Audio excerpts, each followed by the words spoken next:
Seorang pemuda tiba-tiba saja diminta untuk mengurus hotel milik keluarganya karena sang paman telah wafat. Si pemuda pirang dan dua temannya pun datang ke hotel yang mereka kira akan seperti resort dengan kolam air panas. Tak taunya hotel itu malah seperti bangunan tak terurus dan lokasi hotel yang sangat terpencil di atas pegunungan. Saat itu mereka mengintip dan terlihat ada pengunjung yang sedang komplain karena mereka merasa hotel ini jorok sekali dan meminta uang mereka dikembalikan. Sepasang kakek nenek dengan wajah memelas mengambil sejumlah uang dan seperti mau menangis. Si kakek mau menyerahkan uangnya, namun tiba-tiba si kakek batuk-batuk dan menutup mulutnya dengan bungkusan uang itu. Melihat hal tersebut, si pengunjung pun jadi mikir-mikir mau mengambil uang bekas batuk si kakek. Akhirnya mereka pun mengikhlaskannya saja. Walaupun begitu mau keluar, si pengunjung wanita marah-marah lagi karena pintu hotel rusak sehingga badan wanita itu nyangkut.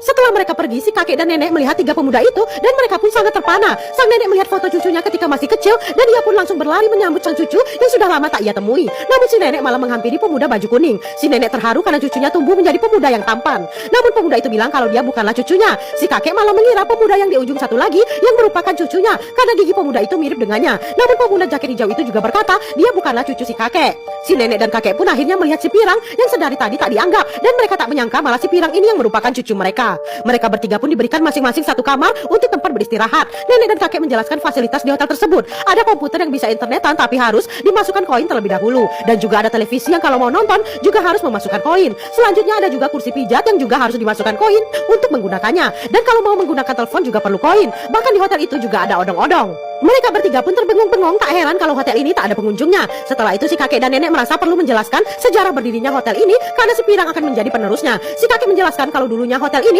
adalah satu-satunya hotel yang dibangun di atas gunung. Si Kiki langsung terkagum-kagum dengan sejarahnya. Namun si pirang mencubit leher Kiki karena ia tak mau ada yang memuji hotel ini. Si nenek pun menyambung kalau tak berapa lama hotel ini pun habis karena kebakaran. Dan yang tersisa dari hotel itu hanyalah ini. Sambil si nenek membuka tirai, ketiga pemuda itu serentak membungkuk untuk melihat apa sisa terakhir yang ditinggalkan di hotel itu. Dan setelah ditilik dengan kaca pembesar, ternyata hanya seekor cicak. Sang kakek pun mengatakan kalau keluarga mereka secara turun-temurun adalah pengelola hotel yang sukses. Sang kakek pun menunjukkan hotel yang dikelola oleh ayahnya dulu yang merupakan hotel besar. Setelah selesai menjelaskan sejarah keluarga, sang kakek dan nenek menunjukkan kamar yang akan mereka tempati. Para pemuda sudah masuk ke kamar masing-masing. Si pirang melihat lampu di kamar itu yang anehnya berasap. Dan ketika sedang merenung di kursi, pas nyender kursinya malah patah.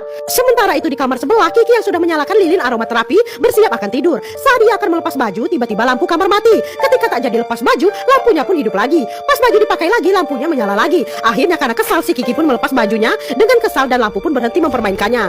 Dan saat tepat pukul 12 malam, listrik di hotel pun padam. Saat sedang enak-enaknya tidur, si pirang terbangun karena mendengar suara nyanyian yang memanggil namanya. Si pirang pun bangun dan memeriksa di bawah tempat tidur, tapi tak ada apa-apa. Si pirang pun mendengarkan dengan seksama dan merasa suara itu dari luar kamarnya.